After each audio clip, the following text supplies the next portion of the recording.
आज आपण केसांसाठी अतिशय गुणकारी आयुर्वेदिक तेल कसे बनवायचे ते बघणार आहोत.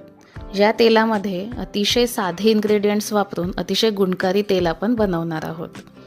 मी तुम्हाला सांगणार आहे हे तेल कसे बनते, याची रिअल प्रोसिजर कशी असते आणि महत्त्वाचे म्हणजे हे तेल अप्लाय कसं करायचं आहे. हे तेल आपल्या घरच्या लहान मोठे स्त्री पुरुष सगळ्यांना उपयुक्त आहे. मी स्वतः माझ्या मुलीला ती 3 वर्षांची असल्यापासून वापरते आणि तिच्या केसांची क्वालिटी अतिशय सुंदर झाली आहे. या तेलाने 2 महिन्यांमध्ये कमीत कमी 5 ते 7 सेंटीमीटर केसांची लांबी वाढेल. तसेच एकाच वापरात तुम्हाला कंडिशनरची सुद्धा गरज पडणार नाही. हे तेल केसांच्या सर्वच समस्यांवर रामबाण उपाय आहे. केस गळणे, केसात कोंडा होणे, उवालिखा होणे, अवेळी केस पांढरे होणे किंवा केसात खाज लागून चाई किंवा चट्टे होणे, या सर्व समस्यांवर हे तेल काम करेल. ही एक आयुर्वेदिक